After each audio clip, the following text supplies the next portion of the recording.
Moho will show you how. Oh, Moho will show. Bingy bongy. Bingy You ready to craft? It's crafting time. Bingy bongy. Hello and welcome to the first official part of the Moho Crochet Along Hexigan. So the goal today is to plan what your garment will look like, do your measurements and then get cracking. Easy peasy. Right, so we're going to start with the handout. So this is your first page of your pattern that you printed, or your digital pattern. And so what we're going to do is we're going to make our design choices down here. So there's blah, blah, blah, blah. Nobody ever reads that anyway. So what we're going to do is this bit down here for designing your cardy. So these categories down here work alongside the PowerPoint. I might have changed some of the words slightly, but we'll gloss over that. So here's what you're going to do to design the features that you want. So if you can't remember the features that you wanted, then go back to that PowerPoint that's on Facebook and just have a quick look through and see what it is that you are wanting to create. So the cardy that I am going to create is going to be, I'm going to aim for a sort of hip length. So I'm going to circle that. I'm going to go for, I want a straight sleeve. And I'm going to go with a cuff. Yes. I'm just going to go with pattern rows down the back. So this is the one where we just carry on and we just extend it and you just have more rows of the granny pattern, like that one down there, not adding the detail squares or anything. I'm going to put a hood on this one. I didn't put a hood on my last one, so I'll put a hood on this one so I can show you how we do that. The other things on here, so I think I've called this a grandad collar. You know, actual designers and whatnot, you can correct me if I'm wrong, probably am. So with the options that we've got on here is your hood, that folded collar, a V-neck or a mandarin. There's obviously, we can sort of tailor it from there and you can customize it a little bit more, but these are your sort of your four choices. So I'm going to go with a hood. The edging, I'm going to go with a chunky rib, I think, on this one. I might change my mind later, but I will give you demonstrations of each of the different kind there. And in terms of pockets, I'm going to go with a granny stripe pocket like that. Right, so that is essentially all of our design choices made. You can change these as you go along if you're not liking it, or if you just suddenly change your mind. It's all fine, it's very flexible. So next bit we need to do is the measuring. So it says everything starts with your chest measurement. Now this is bust. I know chest is also the bit around your arm, so I should have said bust, but we've printed them out by then, so we'll go with it. So it says take a flexible tape measure and measure around the fullest part of your chest bust. Put your arms down and relax your shoulders as you take the measurement, and write down the measurement here. So I've done my measurement and I am 118 centimetres. Dolly Parton. So it says if you're making this for someone else or you're not able to measure, there is a table at the back for general sizes, but we'll work on that. Right, so let's turn the page and we now go on to our flow chart. Okay, so you've got here, this looks a lot more complicated than it is. If at this stage you're like freaking out and going, oh my god, what have I got myself into? Don't. It's very, very straightforward. It's just that I want all the information on one page for you. So at the top here, we're going to fill in some bits and bats. So we did our chest measurement, right? And so I want you to just transfer that from the other page. So we said we are 118 centimetres. All of this must be in centimetres. Now, where it says here, positive ease, this is what sort of fit do you want? I want mine to be a little bit loose, but I don't want it to be oversized. If you want it to be sort of really, really baggy and oversized, then put positive ease. We can either add on 5 centimetres. It's already going to have 10 centimetres ease built into it. But if you want to add on more, you can add on up 5 or up to 10 centimetres on there to make it into a really baggy fit. So I do not want any positive ease, so I'm going to put that there. So the length measurement that we're talking about here is from the shoulder of the cardigan, so from the top of the cardigan to the very bottom of the cardigan. So you want to place a tape measure on your shoulder and measure down your back and to where you want it to stop. So I've measured and mine is, I want it to be 60 centimetres there. right? And then to get this chest width, so this is the measurement that we're going to be working with, we just halve this number. If you're not having any positive ease, we halve it. If you are having positive ease, add it on and then halve it. So if you wanted 10 centimetres extra positive ease, I would have 128 and then I would halve it to get this. So I've got 118, so that is 59 centimetres. Quick bit of maths there. So that I'm ready here. Right, so in this box here, we need to decide whether you are working to the chest or sleeve width. Now, if you want the full sleeves, like we saw on the picture where we had the really, really big one, like on the balloon sleeves, or the one where it had like the wizard sleeves, or just the really long wide sleeves, then you work to your desired chest measurement. What that means is that the chest, the half of your cardigan that goes around the chest will be the same width as the half that forms your sleeve. So that is going to be a big, baggy, loose fitting sleeve. I'm going to work to the sleeve width because I want my sleeves to be a little bit more fitted, and I think that tends to be the most common option. So I'll go with this one so I can explain it to you.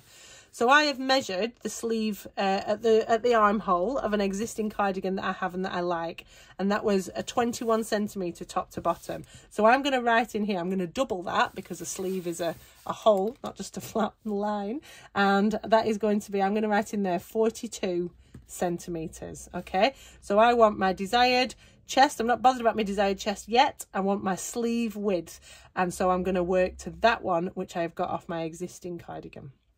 Then the other bit that we need to add in is this should be a slightly bigger box. On this one here, in the pink one, this is where we put in the desired chest width. So that is what I want it to be, 59 centimetres. And in here, the desired length, I want that to be 60 centimetres. So I'm going to write my edging that I've chosen on there. So I was going to do a chunky rib. Might change that later. We'll see. I'm going to go for straight sleeves. I'm going to go for, yes, I want a cuff. And the pockets, I'm going to go for a granny stripe. I said, didn't I? Granny stripe. So all of this information here, this is what you're going to sort of keep coming back to. This is your bespoke pattern. And then once you get to there, look, you're done. You just wear it with pride.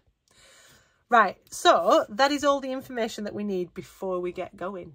So that means we are now ready to get going. So we'll keep this around, but we're going to start up here. So this cardigan is made from 2 hexagons folded in half. So we make 2 crocheted hexagons in granny style. Let's get rid of that. And we fold them in half, and you'll see how that works once they come together a little bit. So what we're going to need is our yarn. I'm going to do another one in chunky, just so I can work it up nice and quick and you can see the stitches a little bit easier. And I've gone with the chunky, I've gone for a 7mm hook. This is recommended a 6 on this, so you do want to use a hook at least 1 millimetre bigger than what they recommend on the ball band, because we're doing clothing, remember, so we want it to have a nice drape. If it doesn't have drape, it'll be too stiff as an item of clothing, and then it'll be deeply unpleasant to wear. So I will slide this off and let's get going. So if you've ever done a granny square, it is very, very, very similar. We've just got, oh, it's gone in the bin, hang on. Oh, it's not going well, is it? Oh, it's not an omen. So yeah, if you've done a granny square, it's exactly the same, except this is a hexagon. So what I'm going to do first of all, so it says make a magic loop.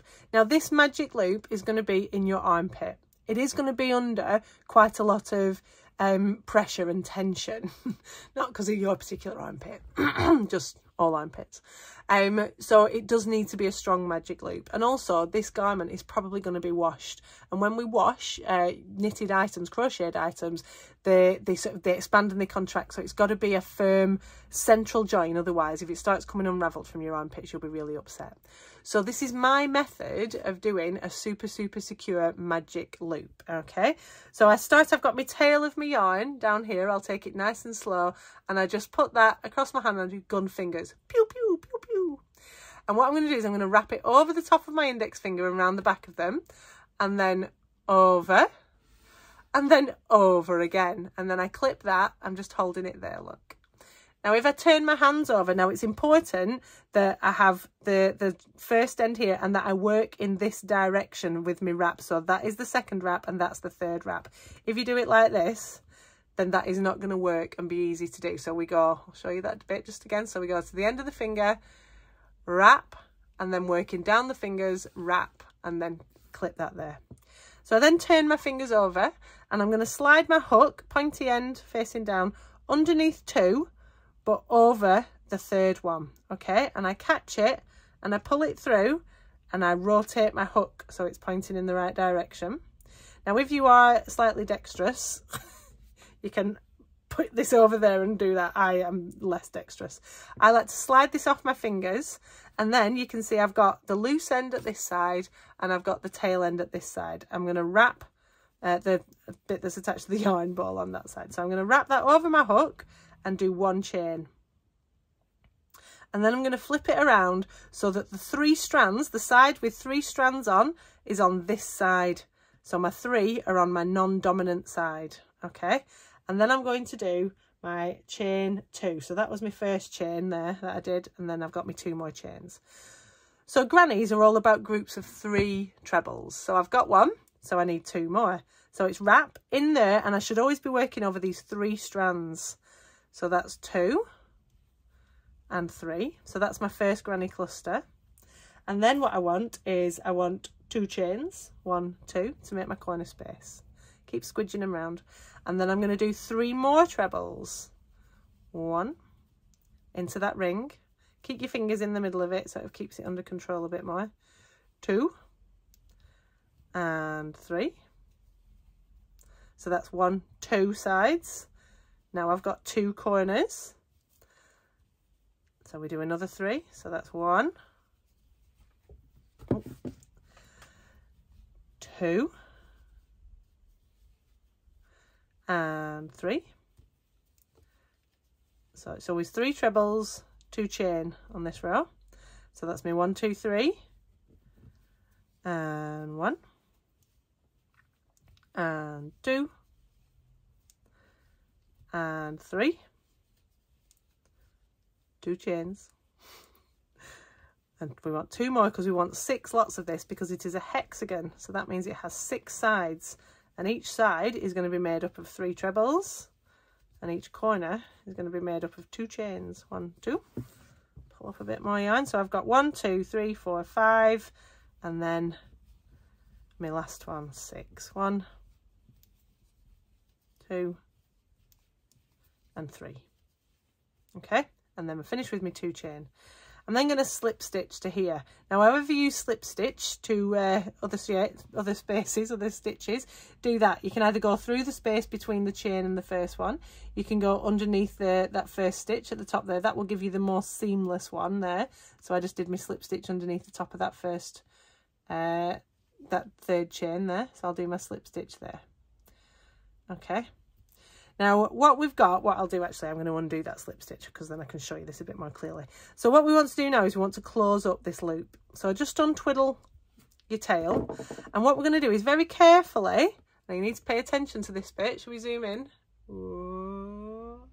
I'm going to pull, I'm going to hold this end here. So I'm gripping the bit where it's going to come out of, and I'm going to tighten up. I'm going to pull this a bit until it tightens up one of those strands that are in the middle.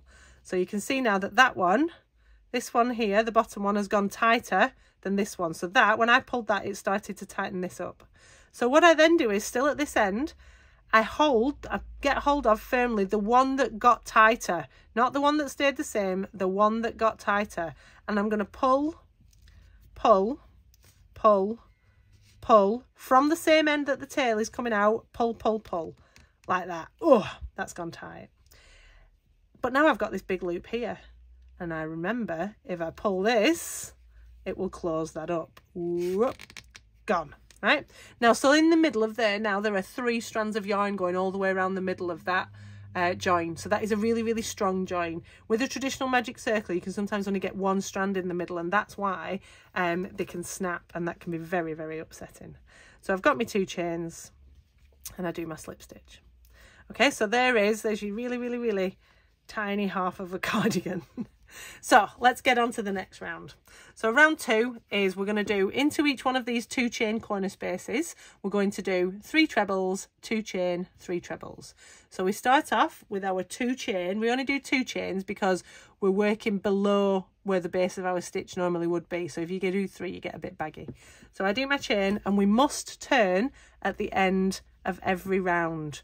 If you don't turn on a granny, you get your corners start to skew. So I've turned, and now I've got this space at the base of my chain here. So into that one, I'm going to do 2 more trebles to get me up to my cluster of 3. So that's 1 and 2, and then 2 chains, 1, 2, and then 3 more trebles in the same hole. Okay, so it's got to go in the same hole. 1, 2, and 3. My yarn is right. Oh, it's stuck on my foot. It's hooked on me my things on my Crocs. Right, let's zoom out a little bit and we can see a bit better. Right, okay, so that was my first corner space. 3 trebles, 2 chain, 3 trebles. I do not chain before I go into the next corner space, and I go straight in with 3 trebles. 1, 2, 3, 2 chains, 1, 2, and 3 trebles. 1, 2, and 3. Okay, so that's 2 corners done. Oh, it looks a bit like a square, doesn't it? Not for long. So we find our next corner space, and we do 3 trebles, 2 chains, 3 trebles. So that's 3, 2 chains, and 3 trebles. 1, 2, and 3. No chains to get to the next corner space, just straight across there. 1, 2, and 3. 2 chains and 3 more trebles into the same space. If you're struggling for space, squidge it round a bit. 1, 2, and 3. Okay, so then we're going to go on to our next one over here. No chains to get there though, just straight in with 3 trebles, 2 chains, and 3 trebles. 1, 2, and oh, silly yarn, 3. So I've now got one last one left to do, which is here. So 1, 2, and 3. 2 chains, and the final 3 trebles into that corner space there. 1, 2, and 3. Okay, and then, oh, I'm all tangled up. So then we're going to slip stitch to join it and turn and chain. So I'm going to go up here. So I'll do my slip stitch. So I'm finding the top of that first turning chain there, slip, 2 chain, and turn. Now I do not recommend stopping at the beginning or end of a round like this, because you'll struggle to see which way you turn. Either stop before you do the slip stitch, or do your first cluster, then you know which direction you're going in. So let's just have a quick look at what we've got here. I've got a hexagon that should start to be rippling, shouldn't want to lie flat, and that is because if we fold it in half like this, look, you've got half a cardy. So here's the sleeve, that'd be your shoulder up there. Don't forget to get it on a little Barbie, that one, tiny Barbie hexy cardy. Oh, love it. Right, so let's move on to round 3. After round 3, I'm going to pretty much leave you to it because it's all the same. So from now on, any spaces along a side, like this one, we just do 3 trebles into. Every time we come to a corner space, we do 3 trebles, 2 chains, 3 trebles. So it's 3, 3, 2, 3, 3, 3, 2, 3. And then on the next round, we'll have 2 spaces along the side. So it'll be 3, 3, 3, 2, 3. It's very simple. You'll have yourself chanting 3, 3, 3, 2, 3. So that chain counted as my first treble. So then I've done 2 more trebles into that space down there. So I'm onto my corner space. No chains to get there. We only chain for the first stitch and to make the corner spaces. So 1, 2, 3, 2 chain, and 1, 2, 3. 1, 2, and 3. There. Okay, So next one, 3 trebles just along the edge, just 3. And then it's into your next corner space with a 3, 2, 3. That's right. So 1, 2, 3, 1, 2, and 1, 2, and 3. So then 3 along the side.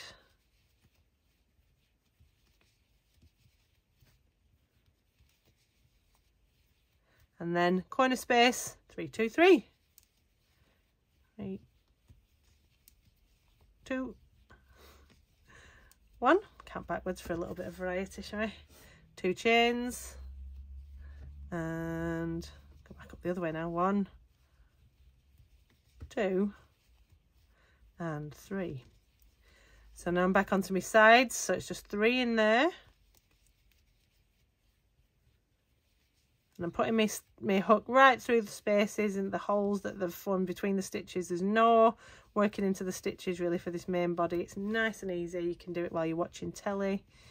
You can do it, I don't know, when you're watching a tennis match. I'm trying to think of summery things. I don't know. Snail races. Who knows? So we're in a corner space. So what do we do in a corner space? 3 trebles, 2 chains, 3 trebles, and then 3 trebles into the side spaces. 1, 2, and 3. And then the penultimate, I think, is it? 1, 2, 3, 2 chains, and a 1, 2, and 3. There, so I'm on a side space now. So you've got to make sure that you're not adding extra corners. Early on, it's quite easy to go, oh, I've got a space, I'll put 3, 2, 3, but don't, because then you'll end up with like a dodecahedron or something. Is that a 10-sided shape? I don't know. So just make sure that you, at the end of each round, you count and that you've only got 6 corners. And it's not a bad idea to do that for the first couple of rounds, because it's very easy to either drop one and end up with a pentagon, or to add a couple on and end up with a septagon, octagon, nonagon, dodecahedron. I don't know, I forgot. Right, so I've come to the end here. So, and if you are struggling to see the end of your round, if you're using a thinner yarn, you could always put a stitch marker in here just to highlight it for you. So in the top with my slip stitch, do my chain and turn, and I'll do my first 2 stitches to practice what I preach, so that I'll know which direction I'm going in, because I'm going to stop on this one now. So what you can see is that you should be sort of getting something that will not lie flat. Now it is very easy early on to fold this the wrong way and to go, what, that's not a, more of a butterfly than a cardigan. What you do is you take one of the edges and you fold that in half first, and then the rest will follow. Right, so all you're going to do is you're going to carry on doing that. So along the edge pieces now, you can see that I've got a corner there, 3, 2, 3, 3, 3, 3, 2, 3, 3, 3, and we just keep doing that. Now you do that until you reach the number in this box. So until one of your sides, until one of these sides measures 42 centimeters for me. So until from corner to corner is 42 centimeters. Okay, so here's one I prepared earlier, magically. Right, so when we've reached our desired number, or just shy of it, because we need to join on the final round, but that extra round won't add too much extra girth to your cardi. We're gonna prepare to join. Now we're gonna do a method called join as you go. So on this final round, we will join these 2 pieces together along and form your shoulder sleeve. No, your shoulder seam. That's better. But there's a few conditions that we need to think. So if you are doing just a normal, so if you are not doing a hood, basically, we are going to join all the way along it. If we're doing a hood, we're going to leave a little bit of space if you are having the full balloon sleeve. So if you're working to chest width, we're going to leave the first 5-ish centimeters of this seam unworked. If you are not having a hood, we're going to go all the way along it. And if you are having a hood, but you're working to your sleeve width first, then again, we're going to work all the way along it. So we're only going to miss the first 5 centimetres if you're working to your full chest width for your sleeve width as well, to make it like a really loose fit sleeve, and you are having a hood. Okay, does that make any sense? I don't know. We'll see. Just message me if it doesn't. Right, so I have almost completed the final round. So you can see here, I started here, I've worked up that side, one, gone along there, and gone along there. Now, if you are using a plain yarn, what you're going to do is you're going to go around until you come to the final complete side of the hexagon. So you can see I've only got that little bit there, that's my half side, I'm not counting that. So when I come to the corner, the first corner of the final complete side, I'm going to start to join. If you're using variegated yarn, so that your seam, let's work this out. So if you're using variegated yarn, we want the seam of your round ends to be here, because then it'll be down the side of your body. You won't see it as much, it won't be noticeable. The other options are it'll be here, or the same on the back. So we want it to sit down this bit. All right. So what we're going to do in that case is, on your final round, you get to the first corner of the fourth side. So I would have stopped here on that one. All right, so if you're using your variegated yarn and you want your seam to fall down your side seam, then you get to the fourth side, the fourth complete side, and then we do this. Right, so this is a method called join as you go, and what you want to do is we want to have the side that we're working on facing us, and the side that we have already completed, that's already been worked along, will be along there. All right, now if you are remember variegated, your seam will be popping up down here, and if not, your seam will be popping up underneath your arm. So we pop this on our hook here, and we do 1 chain. So I've come to my corner space and I've worked everything else as normal as I would have done, and then I do 1 chain, and then I pick up the back piece here, and I find my corresponding hole, which is my corner space, and I do a slip stitch, and then I do my remaining chain, and then I come back to this one, back to the front piece only, I'm not joining it to the back as well, and I do my 3 trebles. So 1, 2 and 3.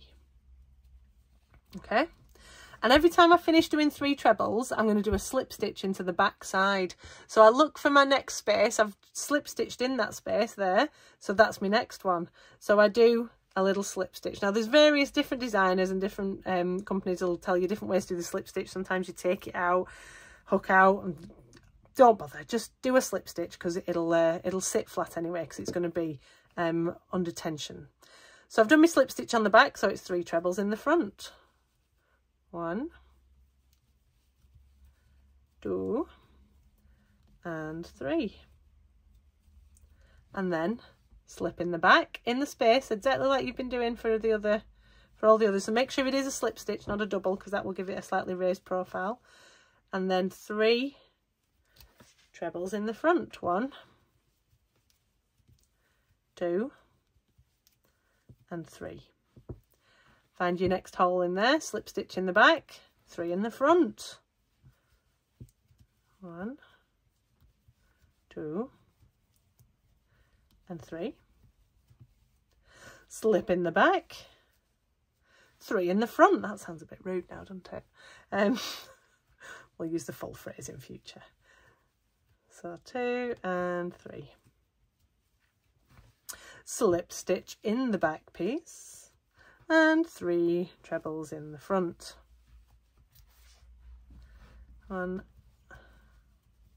2, 3. Slip in the back, treble in the front. 1, 2, 3. So I'll not make you watch all these, I'll carry on to the end and I'll see you when I'm back at the corner. Right, so I've come to my penultimate space here, So now at one point you'll get to this and you go, oh my God, I've got an extra space. You haven't. You're going to make the treble. Don't worry. So I'm here. So I'm going to do my slip stitch in that final space. And then I'm gone to my corner space. So for a corner space, I do 3 trebles. 1, 2, and 3. 1 chain, slip stitch in that one at the back, 1 chain, and then back to my 3 trebles to finish off this front corner space. So all I'm going to do then is work back down to finish the rest of the round, only going through one side now. You don't want to join up along this edge, otherwise you'll not be able to get your hands out. It'll be like mittens. So I would just go down to there and then fasten it off. Right, so that is the stage that you can get up to so far. We will go up to this point because you need to do 2 of these, obviously. So I find it easier to do like 1 ball of wool on one side, a ball of wool on the other side, ball of wool on this side, ball of wool on that side, because otherwise I end up with one sort of complete side and then I have to start it all over again, and it's a little bit spirit crushing, I find. But you might be all right, I don't know, follow your heart. So we start with the hexie in the middle, and you work, if you're doing a narrower sleeve than you want the chest width to be, you work until one of your long edges measures that that sleeve width. Or if you want the sleeves and your chest to be the same width, then you work until one of your edges is the same as your chest width measurement. We then fold it in half, and if you've got a plain yarn, we join as we go on the 5th side of the final round. And if we've got a variegated yarn, we join on the 4th side of the final round. Right, I think that's all you need to know. So the next video, what we'll do on that one is I will show you how we do the chest extension rows. So we work around these 2 sides here, these 3 sides, until we get this up to the chest width. All right, so if you can get your 2 of these done and then tune in for the next video, we will all be happy bunnies. All right, I will see you soon. Thanks for watching. Bye bye. It's crafting time again. What's that? You don't